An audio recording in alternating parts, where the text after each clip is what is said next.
Dr. Antoine at Creedmoor Hospital, when I was transferred out of Dr. Della Santos' floor, as though I did something to the women because it was a co-ed floor, that I could never understand. When I passed a certain success point, that just because I was very comfortable on I think it was the 8th floor at first, 8B or whatever it was in Creedmoor. I was very comfortable doing my part, you know, passing tabs to Dr. Cool, with Jamie Moffat and my social workers. Jamie Moffat now is at Manhasset, LIJ, and it didn't make a difference. And I did my part. I worked hard. But then one day they up and just transferred me. And they say normally when they transfer you to 9B, it's because of your behavior. And I was just about to clear everything. You understand? And when you're comfortable, you're comfortable. You're familiar with the people at least that you're with around. You understand? But then they put me in an all boys, a real rough house of a scenario that I never made no sense of, just to see if I can fail, which is Dr. Antoine floor.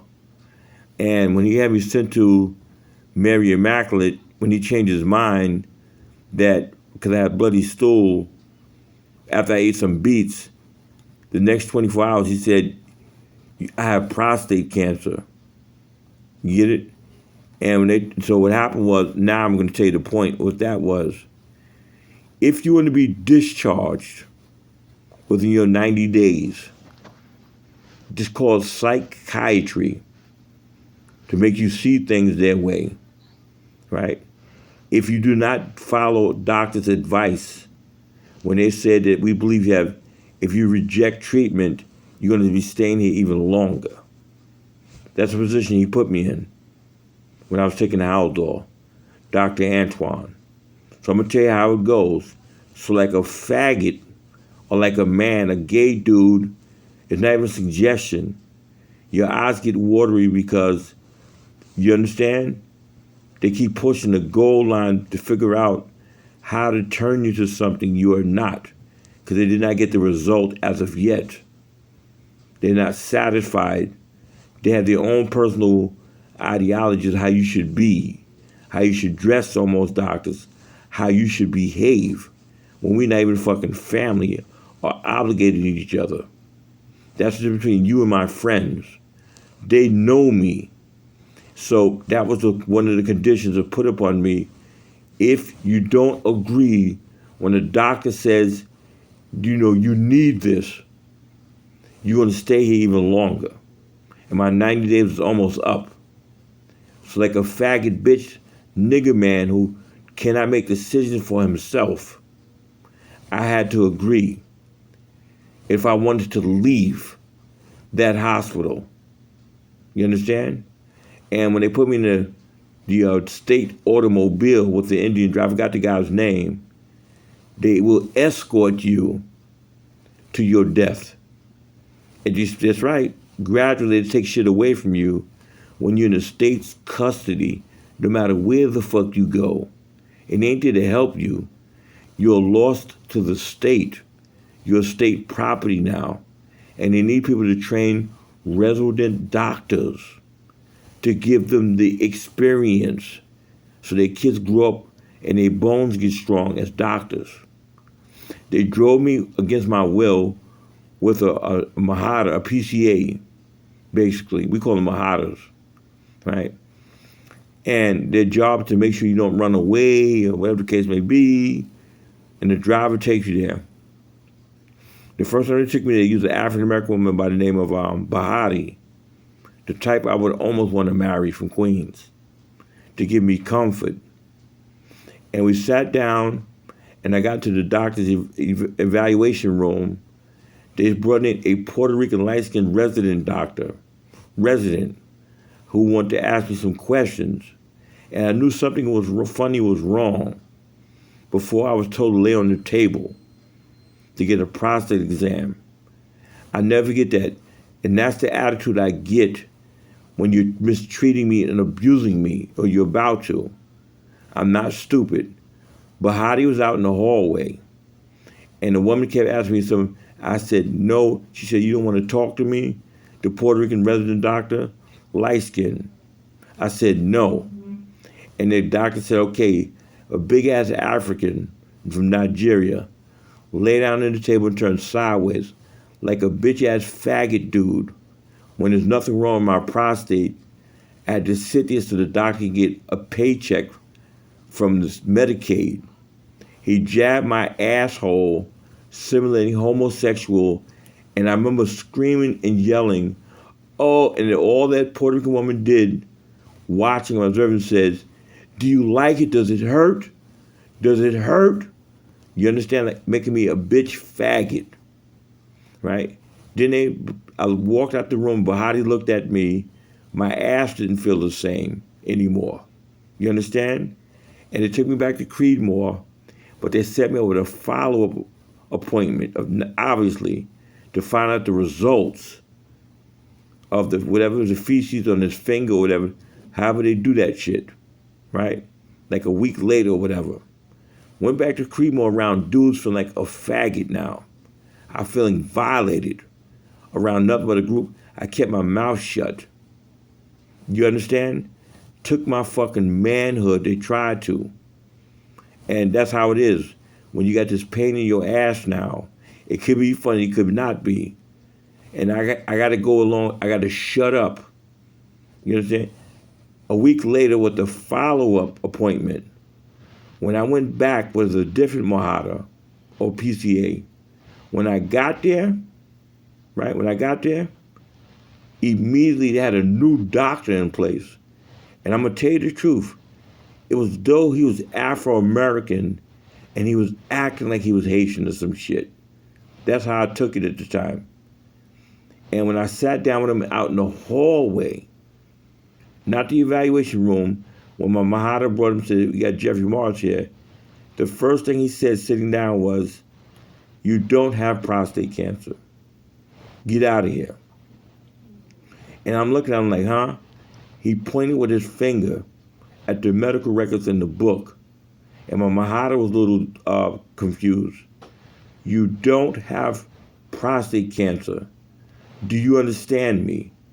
I said, and that was good news to me, right? But that's the thing. I didn't deal with the same doctor, and it took me back to Creedmoor Hospital, right? And Dr. Antoine never really faced me again in the same way, just to see if they can see if I have homosexual tendencies and if I'd be receptive to being a goddamn gay homosexual at my expense. And after that, I was transferred to what is called the crisis unit, where you actually live outside of the hospital on the 12th floor until they find you housing, whatever. You live in the hospital, but there's a curfew. Miss Kennedy was running that floor and other people. These Redbone people, these people, but they had some other people, Miss Smith, I forgot their names. And at 9 o'clock in the morning, they would kick your ass out on the street. Or you got to go to a program. You can't get no fucking sleep. You can't do shit. They're serious about that shit too, like you're an animal. Get out of here, right? But there's this one Philippine Spanish woman, I forgot her name, right? When nobody was around, she was a regular receptionist in the crisis unit. Very good looking. When nobody was around, right? Nobody. She insisted I had prostate cancer. I mean, seriously, she insisted, and under duress, because I had nobody around, no family support, she almost like, we're going to kick you out, or we're going to put you back in a room to share with somebody. At one point, they held me hostage with that shit if I didn't comply, because I wanted to be by myself after these sexual violations. It's only right that I feel this way, because I don't know when this shit is going to stop. Essentially, I just don't know when. I'm going to get a break. So she pretty much put him in a position that if you don't behave and listen to me, we're going to put you in a room with somebody again.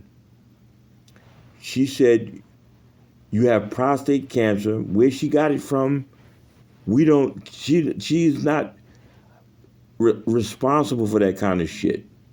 But she made it her business because I'm supposed to be a dumb motherfucker who lacks the mental capacity to understand I can't make decisions for myself. So what she did was, there's an old, it was an old Jewish doctor. Old, I mean dirt old. A colorectal surgeon who was in the building downstairs, who he looked like he was about to retire. He had red hair any goddamn day. I'm not exaggerating with you, right? And she personally made that appointment for me, right? And she kept talking about it, and then finally one day she said, "Come on, Jeffrey, that's the whole point." She was just a receptionist.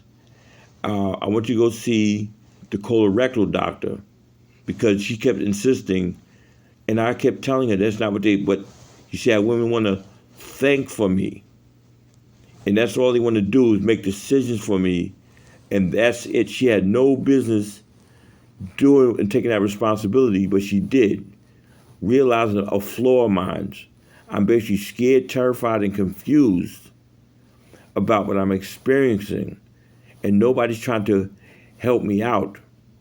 So what happened was,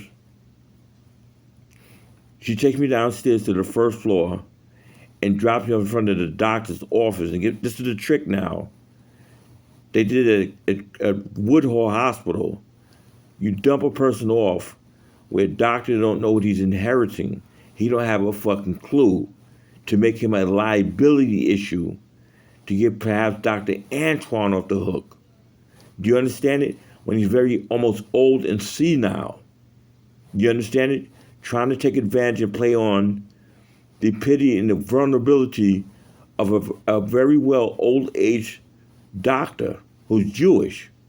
It's called liability issue.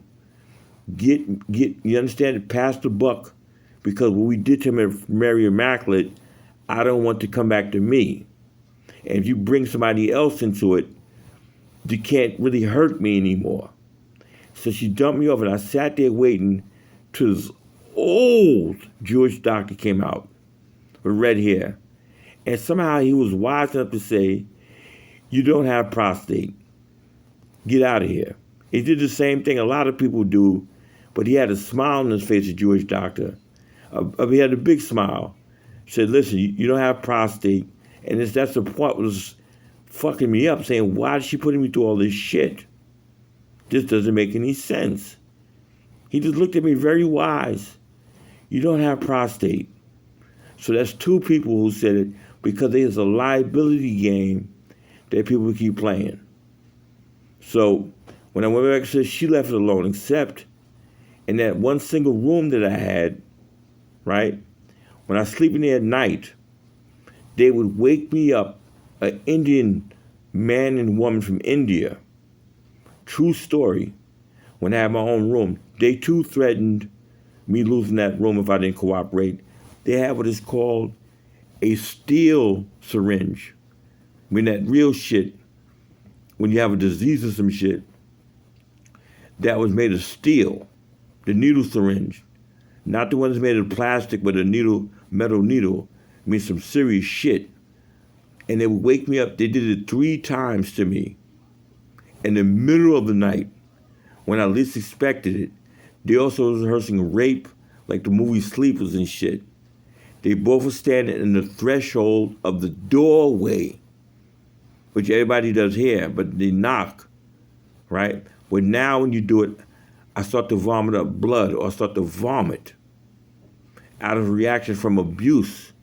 But they would wake me up to it. You know when you sleep, and there's like no appointment, you didn't know what's coming. And when you wake up to an Indian man and woman who like just basically nurses or whatever, where they're holding a syringe, a metal one, and said, "Jeffrey, you need to take this injection." And I'll be like, "For what?" "Jeffrey, you need to take this injection, They would never explain to me what was inside that syringe on 3 different occasions, like Warman did. Warman, I didn't care because my life was at his mercy. But that's how they condition you over a course of time to like not really stay on top of shit. Every morning they wake up, they did it to me 3 times, and then they would suggest that we're going to take you out of your room under duress threat and put you back with a roommate if you don't follow. It's you get it? Our instruction and advice. They threaten your livelihood, your safety, and they play that game. They kind of hint to that shit to you. You're not being a team player. That's what this is about. You're not being a team player. So on all 3 different occasions, I kept fighting because I wanted to go back to sleep. But when they do that to you, you're scared to go back to sleep, not knowing if they're going to wake you up again with that bullshit. And each time I let them inject me with, I don't know what the fuck it was. From India, I actually don't know what it was because I'm at people's mercy for housing in a comfortable bed. This is the truth. I don't have a choice. And when you argue, it spikes your adrenaline, it gets your blood pressure, and you get caught up like in a debate argument. At 3 o'clock, they wake you up to this shit. And we don't never know what they was giving me. They never specifically gave me my rights, and I would go back to sleep. I don't know what the fuck it was. It could be something to sterilize me. I don't know, because I had nobody involved who had my best. Not that I'm stupid. I'm going through so much at one time. You understand? They got away with it 3 fucking times. The 3rd time I was like, nah. But they still was like, come on, Jeffrey. So that was after the doctors said you don't have prostate. You understand it?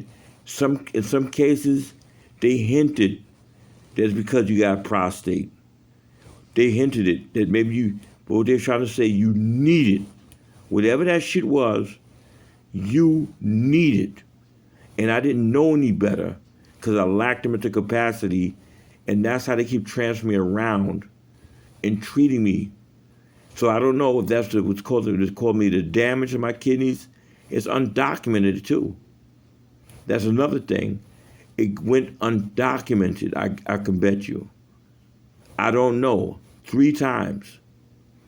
111. 3 times. No telling what the fuck. That's because that's what you get for not being involved from the legal dimensions, anything under for my care. You just don't give a fuck. And it hasn't caught up to you yet in law enforcement, both in the federal and in the state, this whole situation. It just hasn't really nipped you in the bud yet to see what kind of a headache you done caused. Right? And that's what happened. So, but like I said, I already was told my rights before I got to the crisis unit. They explained it to me. If you want housing, simply just take medication. That is the only reason and basis I continue what is called treatment. They gave me the actual official right where I could stop if I chose to, based upon the deal me and the rabbi made at Bellevue Corrections. But it makes sense. They may need me back in the system with the idea I'm going to decompensate. Didn't make a difference. They even told me, and after the 90 days, you are free to do whatever the fuck you want to do. And I cleared those 90 days. But I didn't have nowhere to fucking go. I don't feel like walking the streets no more. I know what happens to you. They're going to try to put me back on drugs. I'm going to wind up back in a tent or some shit. But what I did was, when I lived at the crisis mobile unit, I'm about to cut this off real quick. I had to actually take a Greyhound from the 7-Eleven on Hillside in Queens Village back to South Carolina. Got my own spot back, but it wasn't the same room. And I spent like 3 or 4 days out there. And I tell you the truth, I actually missed the lunches I prepared for you and shit out of creep. I swear to God. Because I was like, yo, I don't want to go through this shit no more. But the people took me back to South Carolina, the Indian family, the Patels. They was a little reluctant somewhat, but they was like, okay. But, and also, that's basically what it was, you know. But I did appreciate I could take a shower and shit like I used to without people interfere. But still, there was a thing where I kind of was dependent now on food being presented to. I have to admit it. Nobody's preparing my meals anymore. And you know what I mean? So I actually came back because I basically, and then I basically had to check, and they found out where I was at. I told them where I was at. Not that I ran, but I had the right to leave. And my case manager at the time, his name was Clarence, I think it was, who we talked about. He said, you know, we laughed. He laughed a little bit because I told him the truth straight up that, you know what I mean, this is more structure for me right now. And that's when I had agreed to take medication because I got back on it. I still was okay with the Haldol, but only to get housing with TSI, and they took me back, Clarence, in that place, whatever the case was. And so that was TSI who caught me at a cloudy period after they found out my flaw, my personality flaw, that you can play on my credulism and convince me that something is something when it actually is not. You understand? And they put me in some kind of a drug sting, whatever it was, criminal sting, to turn housing into crack housing or prostitute, whatever, brothels, and they needed that stuff. And I was never raised that way. You understand? They had me on FaceTime with gay transsexuals at one apartment on Hillside Avenue. They found the time to make these engagements happen. Whatever the case, you know what I mean? So that's what I'm trying to explain to you, what TSI had did. But the whole point is that they had got my creatinine down. That's what I'm really trying to say. When I worked closely with this doctor who gave me all the inspiration in the world to like take better care of myself, made it worth my while, because that's what it feels good when you have a rehabilitation team or people who really invest in you, give you the confidence to want to work with them. She was like a fun doctor. People may have a dentist like that sometimes, who the dentists themselves put you at ease. First, you didn't have to use gas or laughing gas or Novocaine. They put you at ease sometimes. They say, whoa, relax. You're in good hands. And that's how some dentists advertise themselves. You understand? And that's what everybody needs. Somebody who's consistent. Where every time you go back to your doctor, hey, doctor such and such. And they know who you are and make you feel good about yourself. Not people who gonna rip you apart, say you lack. They basically, what they was doing before, they even came up with, I lack the mental capacity. Yes. Yes, hi. Hi, can I come in? For what was going on? Hi, dinner chair. Okay, you can put it on the table. Jeffrey Morris, 12 to 1971. Okay, thank you.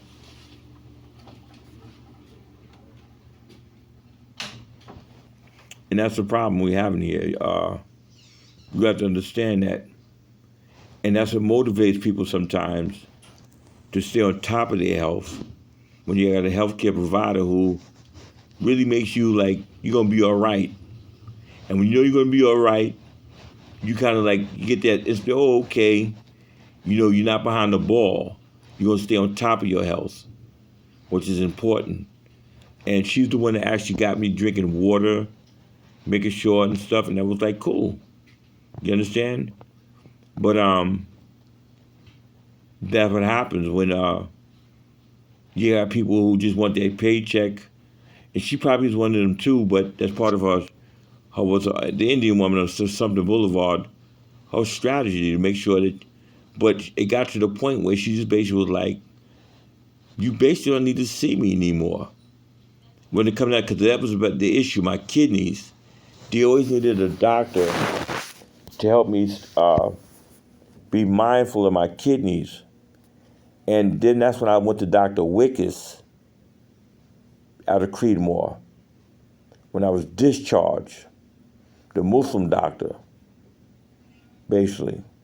Because first it was the Indian doctor who got me back together, but then I'm being transferred to TSI, and he wanted me to see. They the ones who recommended me to see Dr. Wickes down the street in Creedmoor from on Hillside and I think I forgot the name of that street that they're on that runs through Creedmoor. That long, I think it starts with a W or some shit. And that's how I wound up seeing her.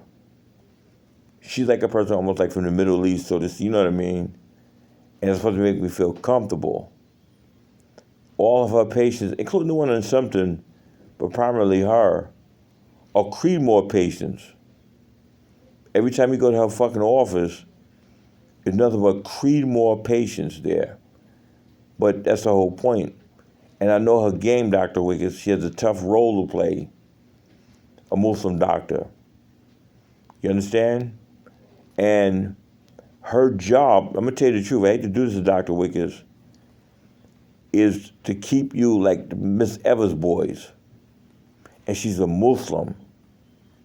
She has to make sure you don't really, because I'm going to tell you what Dr. Wickes is doing. You're going to hate this shit. She's going to hate it, who's a Muslim. Right? Her husband Amir used to pick me up in Elmont at my apartment when I couldn't afford no money to get over there with a Metro card. Mr. Amir was very nice at one point as a Muslim. They don't do that. All the way from Queensville to give me your address, I will pick you up. That's the kind of relationship I had with my primary doctor, which could have been a conflict of interest. We didn't make a habit out of that shit. And he put me in his car, Mr. Amir, and drive me to that office. And probably give me like a Metro card to get back home. But the purpose is of Ms. Dr. Wickes was, she would say things to me that would give me hints that how the government's gonna try to set me up. I'm gonna tell you the truth. Like the artery in your heart valve is on the cusp of leaking. And she said, no, it's the truth. Between her and my girlfriend, but I was able to put some things together. She's also the one that got that exam done on me for the car accident of that shoulder where Alfred Cohn had clutched, that I got my ass whipped for when he didn't let go. That is the defining evidence that got me out of that situation. Because what happened was, I'm gonna tell you the truth, when I was in Rikers Island, and I got my ass beat for the 5th time, badly and brutally, right before a white woman walked in with a lab coat, acting like she's my FBI training protection. Into this dorm, I was just transferring, recovering from this 5th ass whipping. And when she came with that white cracker bullshit, I'll never forget, a spirit had knocked me down on my left shoulder where the Jewish man had clutched me. It was weird. You can hear it and you can feel it. And it knocked me down to remind me that I had a bad shoulder. That's the God's honest truth. Before I met Dr. Shibetti out of Bellevue Corrections. That's where to God. That's the power of God reminding me when I have to take Abilify to basically MO houses. And that's how much stupid I am and how much under like a spell, right? And it reminded me, it said, you have a shoulder issue, Jeffrey, which that Jewish man had clutched. And then when I got to Bellevue Corrections, because of that 5th ass whipping, when my friends from the CIA was crying, They just take the video and evidence, and then, but also I told Dr. Shibetti that the shoulder he grabbed with the video, if you saw it, that wasn't taken in evidence, that people can tell you he did, will prove to you that I had a right to strike him in his chest, the elderly Jewish man, because he grabbed my left trap, he clutched it, and wouldn't let go. Dr. Shibetti said that is good as evidence if you can get it. Then I called Dr. Wickes from the hospital phone, the prison phone, and she said, let me take a look, Jeffrey. I got to go into the basement, because she had a rheumatologist, Dr. Wickes, at one point take my claim serious due to a car accident I was involved in, where I had to take Neurontin, and my complaint was my arm gets numb from the neck down to the elbow, from the trap area, and it hurts when it gets very numb. It causes me pain. Some people couldn't tell if it was due to the CPK condition I had, or the enzymes in my muscles. Some people didn't know if that gas exposure I was subjected to. When I came here in like 2013, when they first diagnosed me with an issue with the CPK issue by an Indian doctor. But the rheumatologist stuck them needles in at Wickes' office years before, around that time. And she put me on a medication called Neurontin. And that was the very shoulder Alfred Cohn clutched and wouldn't let go that I was getting my ass beat for. God said, if you cut me out, he's going to cut your asses out.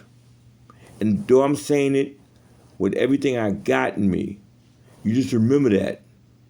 He did not abandon me, God, because you won't talk to me and be straightforward with me. He keeps sneaking in these miracle blows, these miraculous blows that basically upstaging you, because he's trying to keep me alive, Almighty God himself, because you keep playing as God you up against. I don't know why God, but it's still, that's what happened. Something knocked me, and then I told Dr. Shibetti, who when they put me under the 730 and all that shit, we had a good rapport. He's an Indian doctor, he's the one that requested a civilian discharge back into community. Thank God.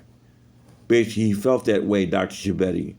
He didn't think I should go back to, well, a civilian. He discharged me from Bellevue Corrections, what's called a civil discharge, where I got to spend 24 hours at a psych ward first, where a doctor has to clear me for me to be released from Rikers, which is Elmhurst Hospital. Once I got that proof, that was on the way. Didn't make a difference. It didn't make a difference. But Dr. Wickes said, we found it, Jeffrey. Was to the greatest. She said she got nervous, Dr. Wickes, because she knew I had a serious case going on. She admitted it. She said she sent her secretaries downstairs, and they became very scared at one point, wondering if somebody destroyed it and took it out of her, basically. You get it? And then I gave that paperwork to Richard Benson, the King of Queens, my attorney, who hated that shit because he was using me as a cash cow for my Social Security. If it's not going to money management, then the Jews want to do it this way. And that's all he kept doing, was pushing the envelope back to get my little chump change each month as a broke Jewish lawyer, to keep me stranded with Sherry Doobie and them. And you get it? As a cash cow. Every time I turned around, no matter what evidence I would give him, then he said, they dropped your case, dismissed your case, but there was an eyewitness, which I know was a white woman. That didn't make any sense. Just to get a little bit extra change from me, my Social Security check, he told me, well, I tell you what, give me this, and I'll see what I can do. That's when I hired Marlon Randolph, who's an African American attorney who specializes in felony charges. He met with me at Pilgrim State. He basically gave me the courtesy Marlon Randolph. Basically, I know I hooked up with him luckily through Ethan, I forgot his name, who'd been disbarred, who threw his name out there. When Marlon Randolph heard my story, he said, I'll take your case for almost nothing, whatever the case was. And matter of fact, he charged me a certain number, Marlon, that I can afford. And when he went to court on my behalf that morning to represent me, right, miraculously my case was dismissed out of the blue. When I spoke to Richard Benson before that and had him recused from my case, he wanted to do cash cow shit with me.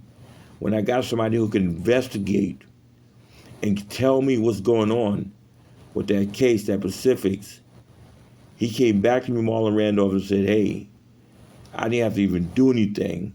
It read on the fucking sign that your case was dismissed. He said, therefore, only give me this amount, which was like an eighth. I didn't have to even pay him the full amount. He said, and the last thing Marlon Randolph said to me, I do believe in conspiracy theories, Jeffrey. And that's what them Jews keep trying to do to me. Now, another thing, last but not least, when I went to criminal court, when I at one point, when I first was discharged from Bellevue, right? When I stood outside at the end of the line in front of the courthouse, the very district attorney that used to set me up to commit crimes, the same way people trying to do to me to this day, right? We worked at the same department store together.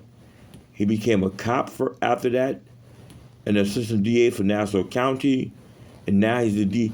He came outside running past me out of the courthouse.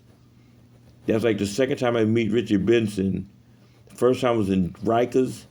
Now I had to meet Richard Benson inside the free, as a free man with a tuxedo on. He runs outside, and I'm at the very end of the line, and I call his name out. Hey, Patrick. He turns around like he's shocked, and he laughs and said, what are you doing here? He's the guy who's prosecuting my case. You understand it? We all have friends, and he's black people. I'm due to be your president, but you cheated me and gave me edema of the legs. Therefore, you now have to face the consequences of what's to be effective by African American standard. What you did to me, you made things worse by cutting me out of a presidency. Fuck being locked me up, falsifying these records where a spirit hits me in my shoulder. Because you keep trying to cut me out of shit. My school teachers tried that shit when I was a kid. At the last second, something comes along each and every time. But this is different. Presidency is serious as hell. So I was put in a room with an extraterrestrial, which they claim presidents have an entitlement to their first week in office as a part of their tourism with the concentration camps of Germany. You got to go to church at your first week. Somebody fought like hell and gave me a premature experience of my future with an extraterrestrial in Rikers Island. We smacked you in the face with that shit. Now that I'm out and free, the guy prosecuting my case is an old friend who used me to commit crimes without even telling me I was committing a crime for him. And said, what are you doing here?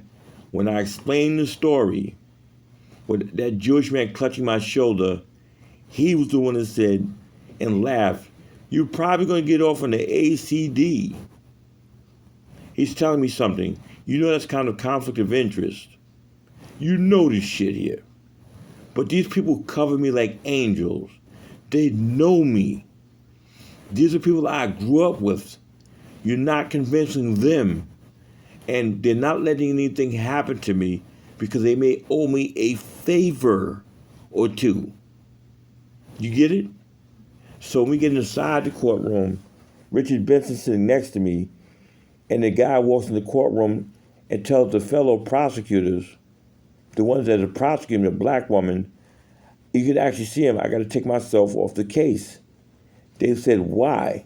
He looks at me because that case over there, I'm way in the back of the courtroom, and the black woman's looking at me, and then Patrick walks out, and I said to Richard Benson, I said, you take care, Patrick. And I said, I know that guy. And he said, yeah. I said, I used to work with him.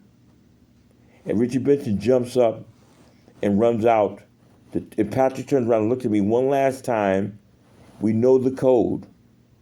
That's the fuck. Nobody letting shit happen to me. No matter where you take me.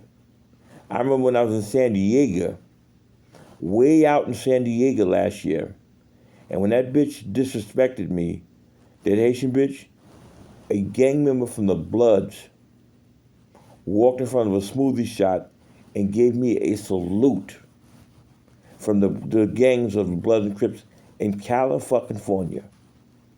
You hear me? A fucking hat salute to let me know he knows I'm in the fucking area.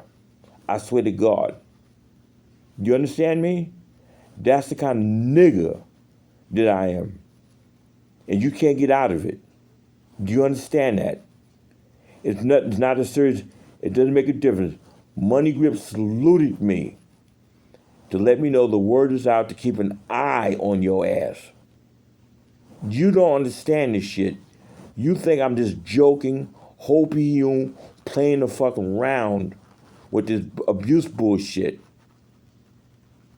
In California, 3,000 miles away, I got niggas saluting me. You understand me? I got my eye on you. I can tell you some other things. When we went to the, what you call that shit, Jeffrey? What you call that shit? The resuscitory, the dispensary. That bitch don't know who she's fucking with. You wouldn't believe it. And that makes me feel comfortable. I'm just like a person that I have a serious situation with the federal government. And niggas in the streets from California even know it. That bitch didn't catch on to it when I bought it at Cologne that day. You don't know who the fuck I am, what I mean to people. And I get passionate at this point in time. But still, that's how I'm being transferred around and whatever. You can't hide me the way you think you're hiding me. And that is the fucking problem. Whatever. So, so back again, I'm trying to say to you, you just abusing me. You know what I mean? Even here in this hospital one day, I'm gonna close it out. I was talking to somebody about that experience in room 409, right? And I didn't think about it. There was a black brother who was just a janitor. It don't make a difference. And when I told, bless him, with a white chick, when I walked back to my room, I didn't even think about it. There was a cops down the end of this hallway. Matter of fact, monitoring this room, the dude said, that's some fucked up shit. He said some bullshit. Niggas ain't playing around with this shit. You can't take me nowhere. You can't do nothing with me that niggas are not aware of. And when they want to make an issue out of it, they're in a position at any time to react to what you've been doing to me. As white crackers, we used to be cool with each other. But since you violated and electrocuted my penis, that is unacceptable. It's too scary for black men to handle. And then you allow me to live. The least you could have did was kill my ass. You don't leave a man like this and say, let's talk about it with your white wife or anybody. You don't leave a man like this. You should basically kill his ass and do them a favor. You understand it? Now I'm impotent. That's another fucked up thing. What is that about? I'm completely impotent. Completely impotent. That's the damage you did to me when you white people are responsible for anything I got, but also responsible for neglecting me legal-wise. That's what happens to you. So that's what it is. Which sounds like gender is reassignment or some shit. That you gradually trying to get me to a situation where I lose my manhood to you. Because I don't get erections at all anymore. At all. No more. I'm like fucking I don't know what you call it, like you fucking castrated me. And I can't explain it until you put that catheter in the urethra last year, when all I needed was antibiotics to fight urinary tract infection. That shit injured my penis. And ever since that was at Franklin General, LIJ in Valley Stream. And I do not get erections. My girlfriend noticed it. People had noticed it. Now, I don't get turned on, nothing. Which, part of being locked up for 3 months and not being able to move, like I gotta focus this time around. And if I give into it, I will have a nervous breakdown. The second I really face reality. Yes. Hi, Mr. Morris. Yes, hi. I have some medication for you. You guys can get my food from downstairs. Your food from downstairs? What, someone dropped your food? Yeah, the Italian food. I talked about a half an hour ago. Okay, everything is paid for already? Yes. Okay, want me to go and get it and then come back with meds? Sure, of course. Okay. I have, let me just tell you what I have so you can tell me if you want to take it, okay? Mm-hmm. I have your Sevlamir for your kidneys. I have artificial tears. Do you want that? No. Okay, and what about Miralax? That's a white powder? Yeah, to help you have a bowel movement. Stool softener. Is it the potassium? Which one is it? No, this is. No, I don't want that. I don't want that. Not All right, at all. so just the Sevlamir I'll bring. Okay. All right. So that's the problem right there. And it's not me. People have a right to be concerned and to protect themselves. And you don't do nothing but show me disrespect and abuse. And you don't know how to rasp. Meanwhile, the black eyes, the white and the black eyes. Is the food in the front or the teaching center? The Cat's Woman's Lobby. The what? Cat's Woman's Lobby on the table. The Cass one? I'll show you a photograph.